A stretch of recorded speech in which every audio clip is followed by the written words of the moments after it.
teachers? All right. Do we have any geometry teachers in here tonight? I got one for geometry teachers tonight. What did the triangle call the circle? Pointless. Had one geometry teacher in the class.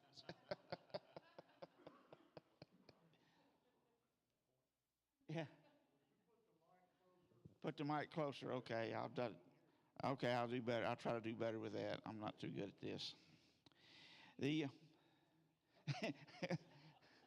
Well, I don't know. Last time someone told me that was the best part of my lesson, so I try to accommodate what people have asked for. I got a million of them, so. Well, this is one. Man has a department store, and he gets a load of sport coats in one day.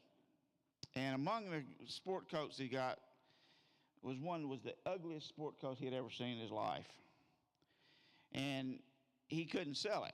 Nobody would buy it. Nobody would pay it. He did everything he could think of. He did markdowns on it. He did, buy one, get one free. He did, 2-for-1 sort of deal. But nobody would buy this ugly sport coat. So he's done with it. The owner, he's just done with it. He tells his salesman, I'm leaving for lunch today. And if that sport coat's not sold by the time I get back, you're fired. So the man leaves for lunch, goes to lunch, comes back about an hour later, walks in this store, and there's no one in there. The salesman's not there. He doesn't see him anywhere. And so he walks around and he hears something groaning over behind the counter. He walks over behind the counter, and there's his salesman laying down on the ground. He's all beaten up. He's bloody. His face has been beaten in. His clothes are all torn. And the owner said, well, what happened to you? And the man says, well, you notice the sport coat's gone. And the owner said, well, yeah, it's gone. What happened? Did the man that sold it to you come back and beat you up? And the guy said, no, but his CNI dog did.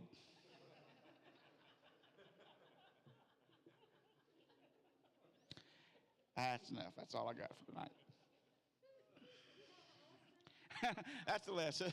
That's the best part of the lesson, okay? We've been studying about Jacob off and on since around the first week of September. So tonight we're going to put a bow on him, tie him up, and get rid of him for a while.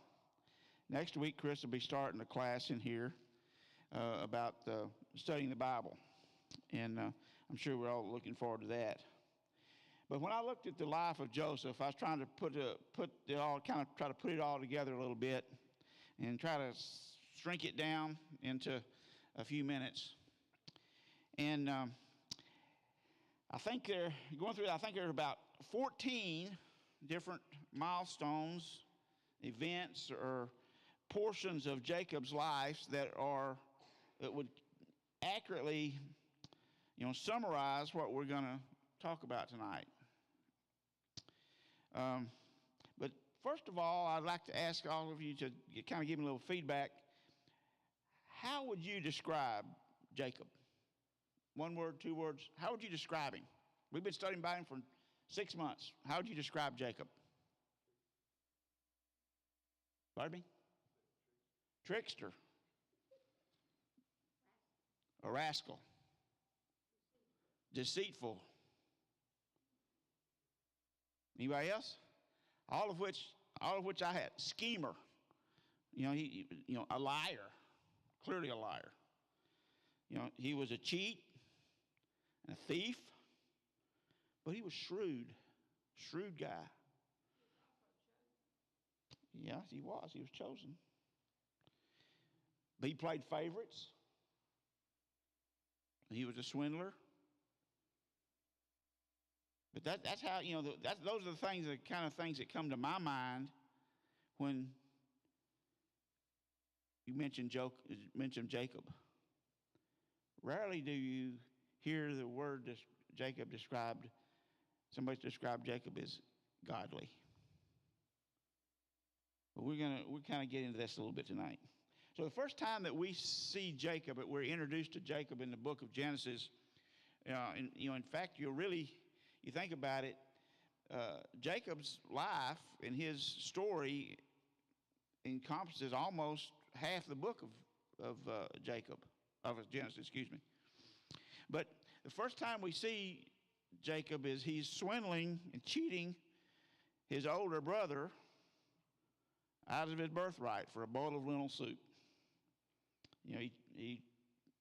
Esau comes in, he's hungry, and agrees to sell Jacob his birthright for a bowl of soup. This has always been a hard one for me to understand. How did Esau agree? How would Esau agree? He had to be very, very hungry. I just don't understand how he was able to sell this birthright for lentil soup. But you remember when Rebekah was expecting the twins, and she went to the Lord to inquire of the Lord about it. The Lord told her that the older will serve the younger. So this is kind of maybe a little bit of a portents of things to come. So the first time we see him, he's cheating his brother. The second time we see him, he's deceiving his father and taking the blessing that was due the older son from him. And it should have been gone to the firstborn, but there was an elaborate plan, a ruse set up by his mother, Rebekah, and himself to steal and cheat Esau out of his birthright, to trick his old father, Isaac, and get this birthright and get the blessing. I'm not sure why this happened, but Rebekah was not real happy with Esau.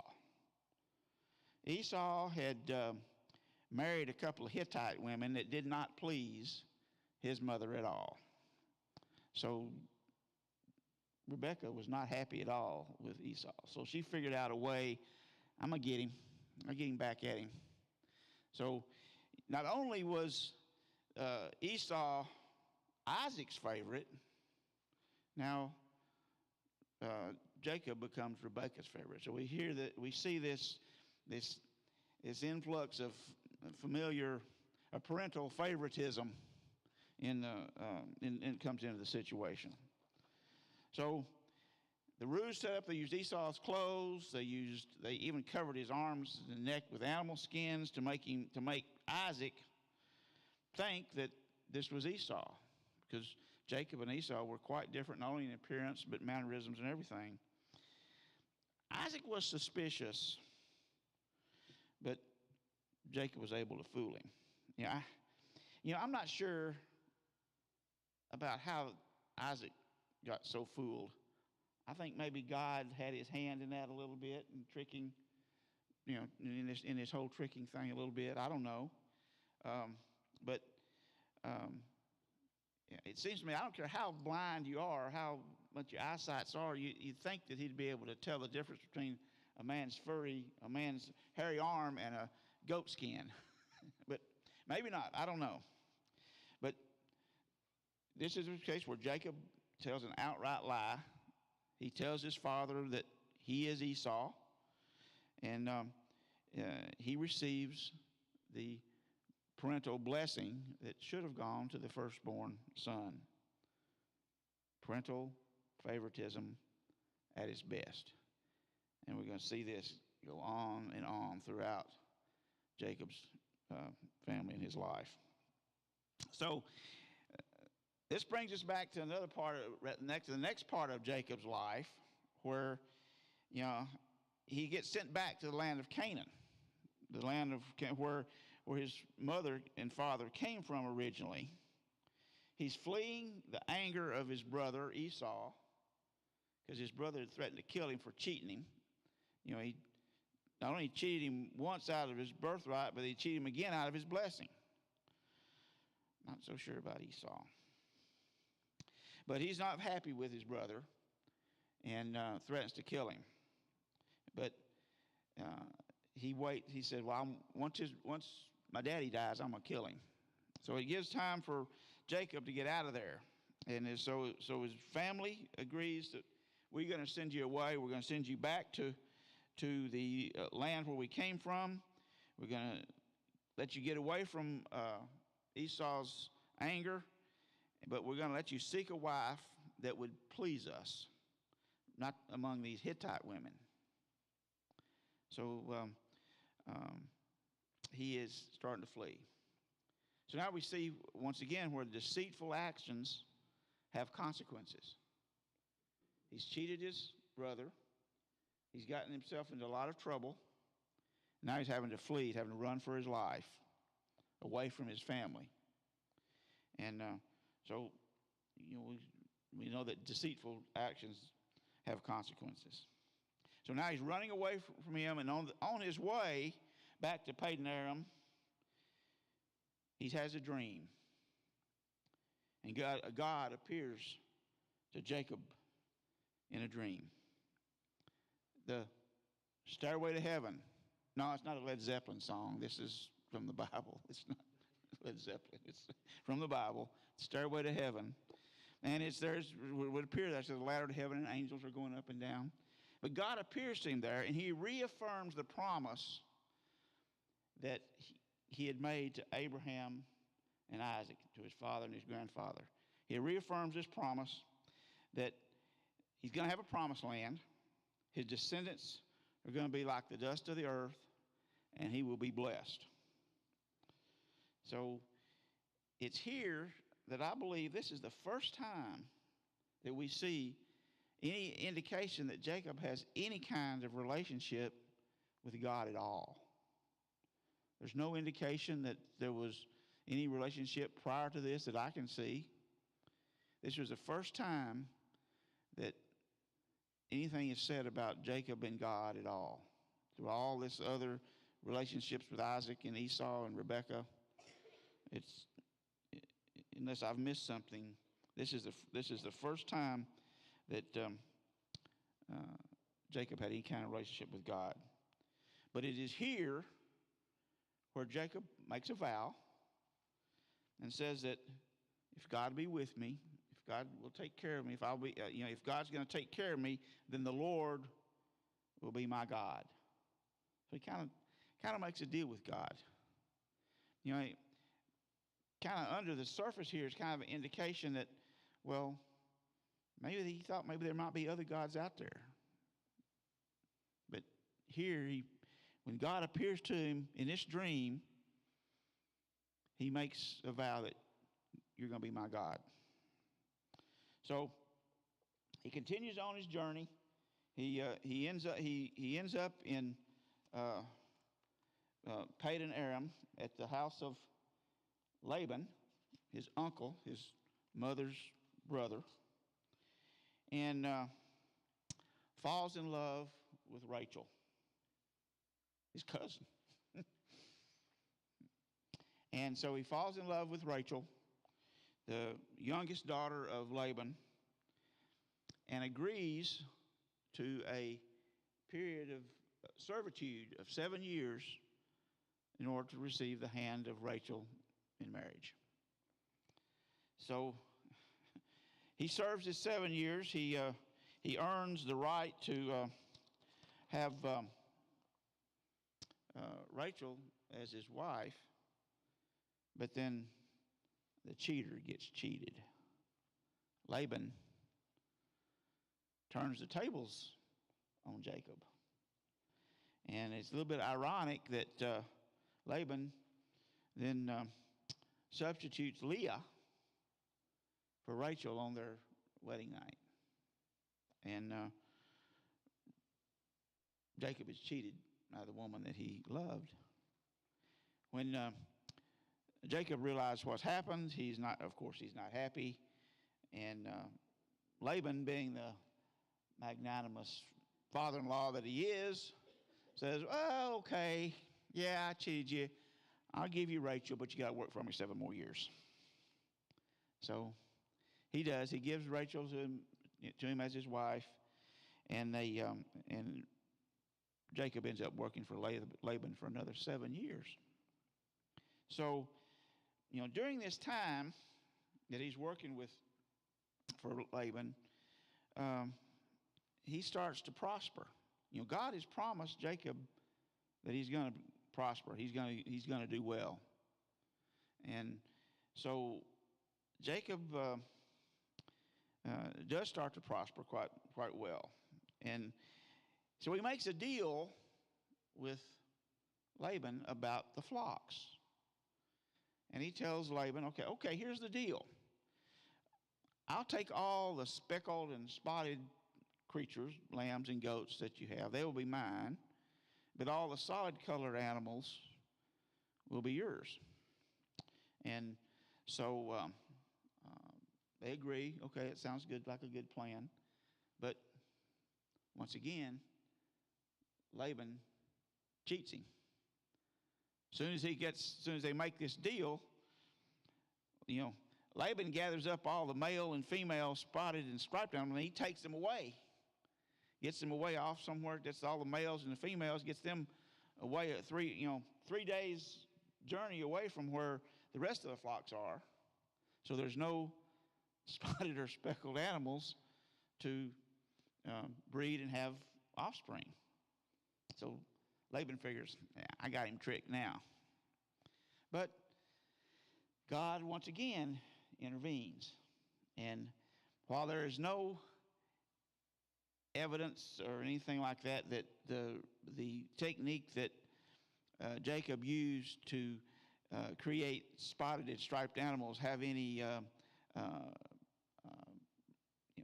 substance in science or genetics or whatsoever by using the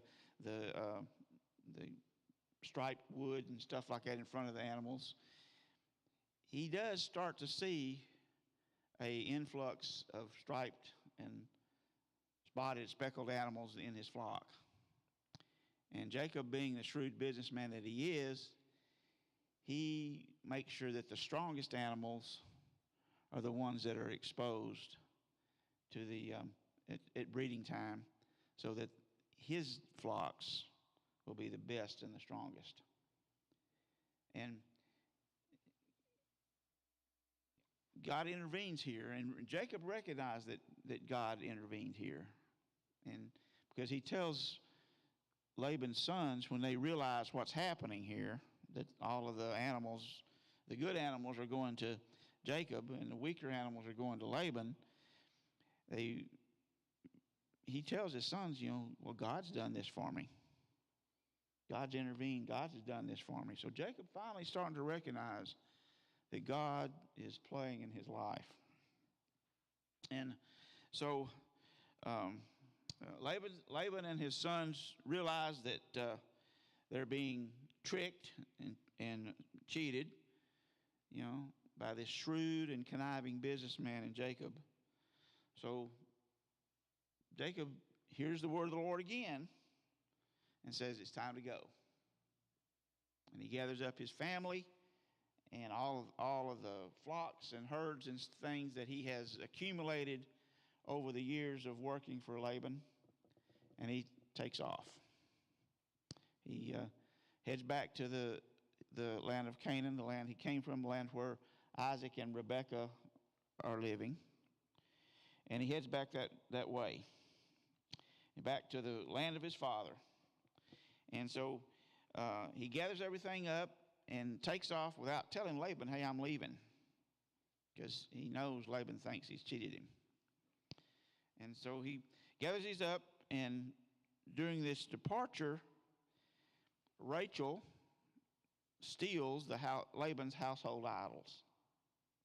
So once again, we see that even though Jacob is vowed to follow the Lord, there's still the presence of idols in his household. And we're going to see what happens about that here pretty soon. So Rachel steals this, takes off, lies to her father about her having the idols, and her father doesn't search for them thoroughly enough. and they get away. So at this point, Laban and Jacob manage to make a clean break. They separate on reasonably good terms, and Jacob heads back towards his homeland. So on this trip back, he's headed back towards the land of Canaan for where Isaac and Rebekah are. And during the course of this journey, he wrestles with God. He has a dream, and during this time, he wrestles with a man, and suffers a hip injury, and God appears to him as this man, and changes his name to Israel. This is Genesis chapter 32, verse 22. So this happens. And once again, it's kind of an epiphany with Jacob. God shows up. I wrestle with him, and demands a blessing, and God gives him a blessing, and but he is injured, I guess, during this wrestling match that he has, which brings us to a huge situation where Jacob now comes back to be reunited with Esau. So he knows that he's going back to the land of Seir, near where Esau lives. He's going to have to pass through that territory to get back to where Isaac and Rebekah are. And he's a little concerned about this potential meeting with Esau. As you could, here's a guy he's cheated, stolen from him, stole his birthright, stole his blessing, cheated from him. Esau has threatened to kill him, and he was a little bit nervous about the meeting. So he has this great wealth, so he sends all these flocks and herds out in front of him. He puts Leah, or puts all the maidservants and their children in next, and then he puts the Leah's and her children after them, and then he puts Rachel and Joseph after them, and then he's at the very back. So you got all these people in herds in front of him before he meets Esau. Maybe a little bit cowardly, he's kind of hunkering back at the back, kind of hiding behind his wife and kids. But Esau comes, and Jacob bows and prostrate in front of Esau. And fortunately, the meeting was somewhat was very conciliatory. Esau was very happy to see his brother, and so his fears of Esau killing were unfounded. Esau was quite magnanimous in their journey, in their reuniting, and at first, of course, Esau refuses all the gifts and stuff that Jacob had brought for him, but Jacob insists, so Esau takes these things. And Esau says, hey, come on. Come with me. Let's go back to Seir. Let's go back to where I live. We'll all be one happy family. And which is what really God had intended for him to do, was go back to be with his family. But Jacob rejects Esau's hospitality, doesn't follow him to Seir, but rather ends up going to Shechem. Once again, forgetting what God told him to do. So he disregards God's directive and moves to Shechem. Rather than taking the land that God had promised him to give him, he goes to Shechem and buys land and sets his tents up there. Well, this becomes a very disastrous an unfortunate decision. He builds his home here in the land of Shechem, and it's disastrous. His daughter is raped by Shechem, the son of the king of the area, and his sons then commit a very deceitful act and trick all the men of Shechem and commit mass murder all the men. So his sons, Simeon and Levi, commit mass murder and kill all the men of Shechem. But during the course of this, I come back to the character of Jacob once again. During the course of what's happened here, his sons have committed mass murder. They've plundered the camp of Shechem, taken the women and children, taken all their animals, taken all of their valuables, plundered it. And rather than being concerned about what had happened to his daughter and the fact that his sons had committed mass murder, Jacob's more concerned about, well, look what this is going to do to me. Look what kind of problem it's created for me. Well, it's a very selfish way to behave. But God speaks to him again. In Genesis chapter 35, God speaks to him, tells him, come on, go where I told you. Let's go back to the homeland. Let's go back to the land I promised you. Get back over there. And so he listens to God. Maybe I finally got this figured out, what God intends for me to do.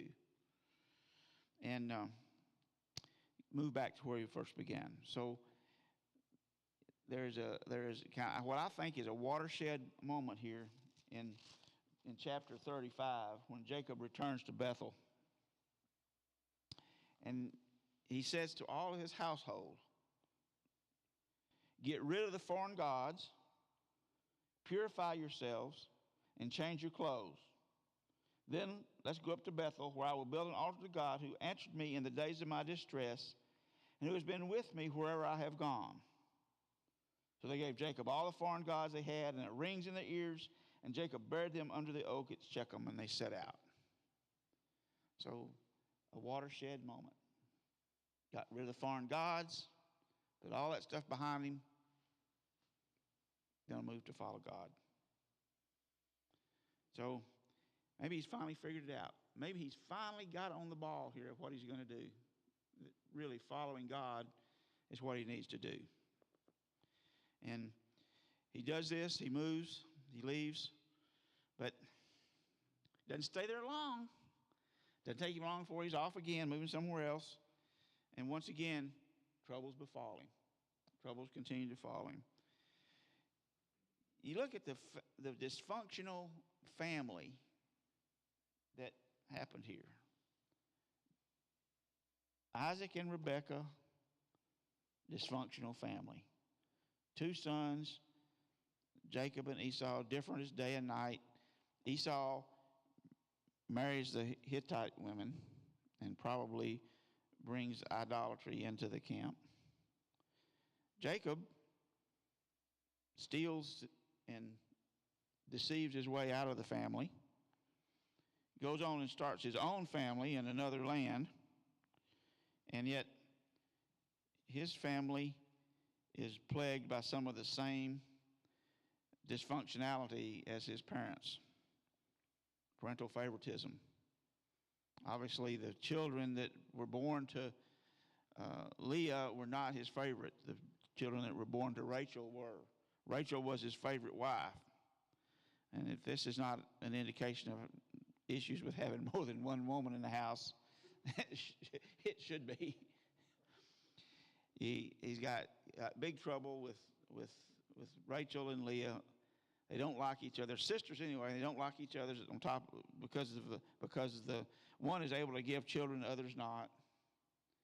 And they end up giving them maid servants, and it's just a mess. This functionality like I've never seen before. You know, we talk about our dysfunctional, people have dysfunctional families today. It's nothing compared to what we see with Jacob. Yet, his family troubles with his family. His next to the youngest son, his oldest son by his favorite wife, and his favorite son Joseph is sold by his brothers into slavery. As far as Jacob knows, he's dead. He thinks he's dead. His sons deceive him by telling them that Joseph has been killed, or letting him believe that Joseph had been killed. One of his older sons, Judah, commits adultery with his daughter-in-law. Reuben then has relations with Rachel's maidservant, Bilhah. And then, of course, the actions of Levi and Simeon and being mass murderers that they were. So, the Godfather has nothing on this guy. On this guy. I mean, the family has nothing on him. This is quite the dysfunctional family. So, as Jacob nears the end of his life, he's finally reunited with Joseph. Realize that Joseph is alive and is among his. He's actually living and has children of his own, and he actually gets to go and be with Joseph in the land of Egypt. So, once again, I think you go back and look at here. There's a couple of commonalities that apply to all these stories and all these phases of Jacob's life that we see. We see the common denominator of deceit, cheating, family favoritism, selfishness. But at the same time, recognize that God is right there with him. God is directing his life, guiding him, making him prosperous. But as I mentioned before, it doesn't seem like there's any time when we think about Jacob that we think about him as being godly. It seems like the only time that Jacob would be considered in relationship with God, or could be considered godly, is when God hits him in the head, or comes right and appears right before him, or wrestles with him, and makes him understand that, hey, I'm here with you. I'm the one that's doing all this stuff for you. I'm making these things happen. I'm the one that made the promise to you that your descendants are going to be like the dust of the earth, and that you'll be blessed. So it is through this lineage, with all these flaws, with all the flaws that Jacob had, it's through his family's lineage that our Savior comes to us. And, even though it seems like Jacob kept wandering away, he'd go back to where God told him to go, and then he'd make a little detour and get in trouble, and he'd go back to where God told him to go, he'd make another detour, hit some consequences, hit a roadblock, come back again. Time and time again, he still comes back to God every time. And I think this is one of the things that give me comfort about studying Jacob and a lot of these characters of the Bible. That no matter how bad things get, no matter how things go, if we put God in our lives, we can always go back to him. God didn't overlook Jacob's flaws. He didn't overlook them. Jacob suffered pretty severe consequences for the things he did. He had to pay for these things. He suffered consequences for his failures. Yet, when he turned back to God, God was always there. Jacob is noted as a hero of faith in Hebrews chapter 11, verse 21, where it talks about Jacob being a hero of faith, where he worshiped God and leaned on his staff. So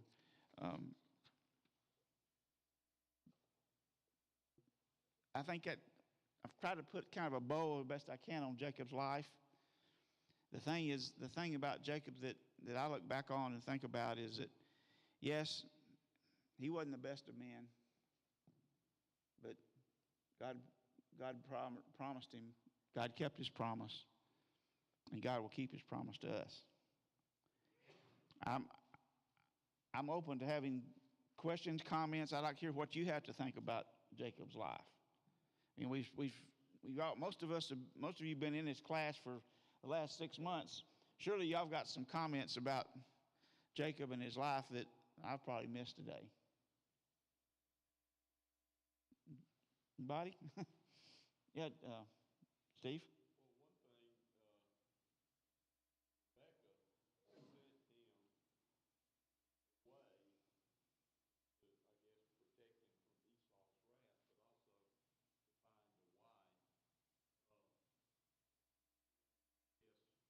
Yes, her brother's family. Mm-hmm. But her brother worshipped idols. She sent him away so that he wouldn't marry Hittite women like Esau Right. did. Esau, yes, there was something about the Hittite women, but as you said, they probably brought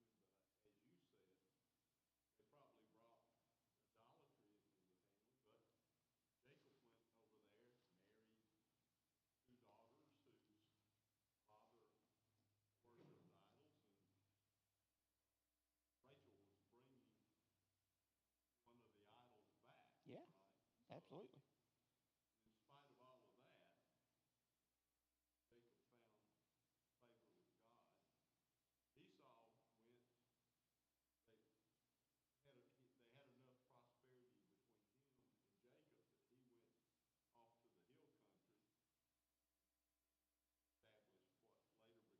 what later became Edom. Edom.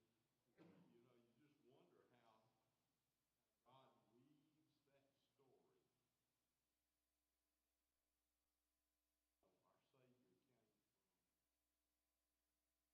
Our Savior came from.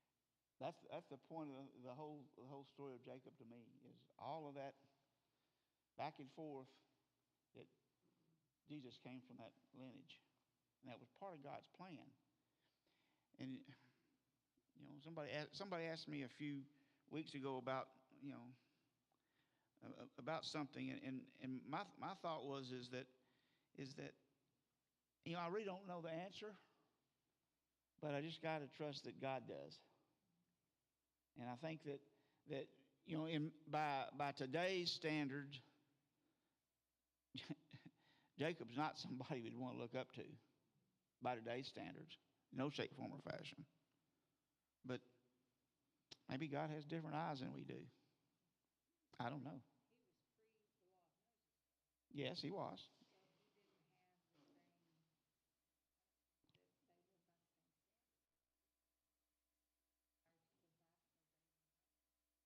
To live by Right. God had not set forth the law of Moses yet. He did not set forth the law yet.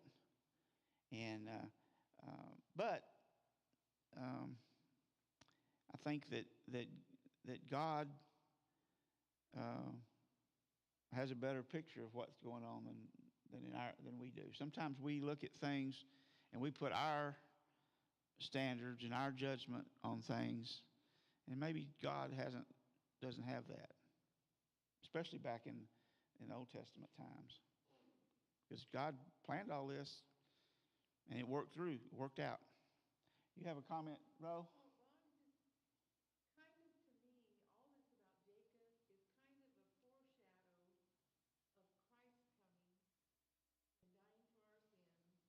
of Christ coming and dying for our sins, and we are forgiven. No matter how many times, if we go back with a repentance, with full meaning, full repentance, he'll forgive us. And that just happened over and over and over with Jacob. And then the other thing is,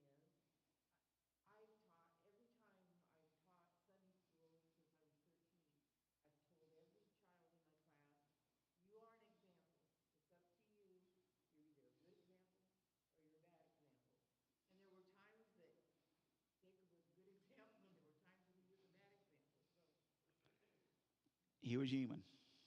Yeah. Yeah. There's a whole series of lessons about Israel and Christ and the pluses and minuses and the likenesses and the comparing the two that could go on for a long time. But it's definitely that this is that he was Jacob was the family was the lineage to Christ. It wasn't Jacob's oldest son that carried the blessing. It was Judah, who was about his third or fourth, I think, that the blessing came through to be the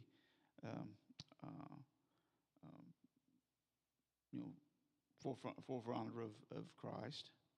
So this whole thing of the tradition that was back in that time of the patriarchs of the oldest being the most important, here he's breaking that. God is breaking that pattern with Jacob. He broke it with Isaac. So it is a very it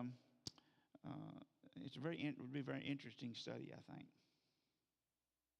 Any other comments, questions? Yes.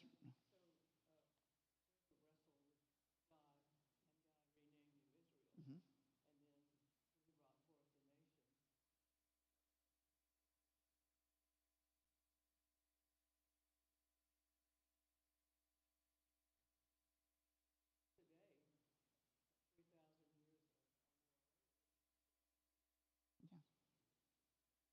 Yeah.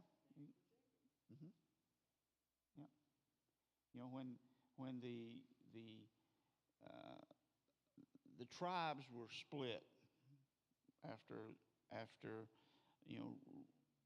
Rehoboam took them away, took 10 of the tribes north, become the northern tribes, and then Judah and Benjamin remained in the south as the southern tribes, and became at that point that the Israelites became, there was the Israelites, which was the northern tribe, and the Jews, which were the southern tribes. And that's where the Jewish people came from that tribe of Judah and the tribe of Judah and Benjamin. And whatever happened to the other 10 tribes, they just kind of got absorbed in that Middle Eastern culture when they were taken into captivity. Mm-hmm. Right. After they came back. Yeah, right. Exactly. Well, that's the bow on Judah. On Jacob. And I'm sure we're all happy about that. Before we close tonight, any prayer requests that we need to make or need to set forth here? And